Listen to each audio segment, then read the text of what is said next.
কিন্তু আবেলিকে ক'ৰবাত কৈ দিব ভূপেন বৰা ডাঙৰীয়াই ক'ব বা কংগ্ৰেছ নেতৃবৃন্দই ক'ব যে গভৰ্ণমেণ্ট থাকিলে ইলেকশ্যন বিলাক বোলে জিকেই। তেওঁলোকে এইটো কথাই কৈ আছে। ৰাভা ইলেকশ্যন জিকিলো তাতো কৈ দিলে। তাৰ পাছত কাৰ্বি আংলঙত ইলেকশ্যন জিকিলো তাতো ক'লে। ডিমা হাজাওত জিকিলো তাতো ক'লে। ভূপেন বৰা ডাঙৰীয়াই এটা উত্তৰ মুখতে ৰেডি কৰি লৈছে, কয় যে গভৰ্ণমেণ্ট থাকিলে এই সৰু সৰু ইলেকশ্যন বিলাক বোলে জিকেই। কিন্তু তেখেতক মই প্ৰশ্ন কৰিব খুজিছো, 2015 চনত যেতিয়া কংগ্ৰেছৰ চৰকাৰ আছিলে সেইখিনি সময়ত জুলাই আগষ্টৰ মাহত মোৰ বোধৰে মিউনিচিপাল ইলেকশ্যন আছিলে, নগৰ সমিতি ইলেকশ্যন আছিলে। ইলেকশ্যনলৈকে 7-8 মাহ থকাৰ আগত আৰু কংগ্ৰেছ ধূলিসাৎ হৈ গৈছিলে, বিজেপি সকলোতে জিকিছিল। মানে 1 বছৰলৈকে ঠিক আছে, 2 বছৰলৈকে ঠিক আছে, 1 বছৰ 1.5 বছৰলৈকে হনিমুন পিৰিয়ড থাকে বুলি কয়। এতিয়া বিজেপি চৰকাৰৰ হনিমুন পিৰিয়ড আছে নেকি? কাৰণ আমাৰ ইলেকশ্যনে আছে আৰু কিমান দিন, 10 মাহ। এতিয়া জিকাটো অত্যন্ত গুৰুত্বপূৰ্ণ।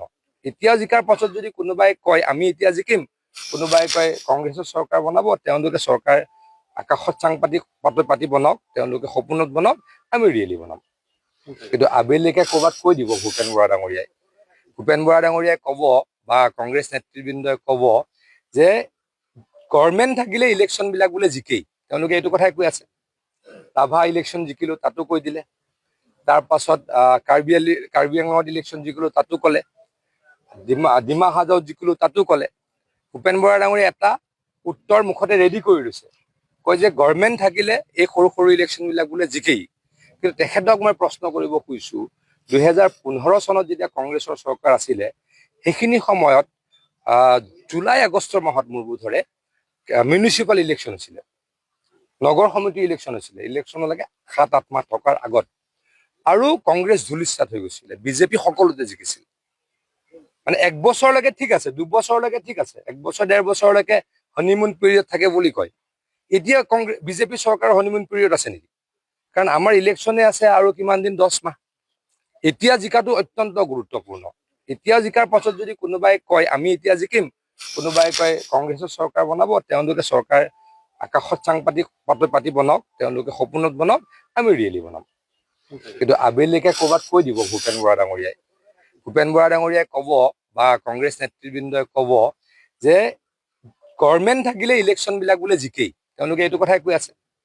ৰাভা ইলেকশ্যন জিকিলো তাতো কৈ দিলে।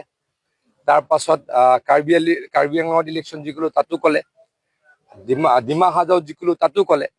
ভূপেন বৰা ডাঙৰীয়াই এটা উত্তৰ মুখতে ৰেডি কৰি লৈছে, কয় যে গভৰ্ণমেণ্ট থাকিলে এই সৰু সৰু ইলেকশ্যন বিলাক বোলে জিকেই।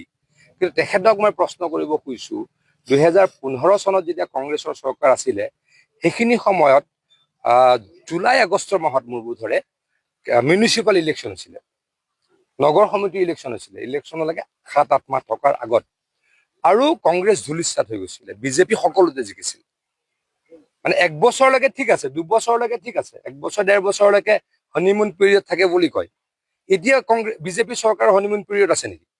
কাৰণ আমাৰ ইলেকশ্যনে আছে আৰু কিমান দিন, 10 মাহ। এতিয়া জিকাটো অত্যন্ত গুৰুত্বপূৰ্ণ।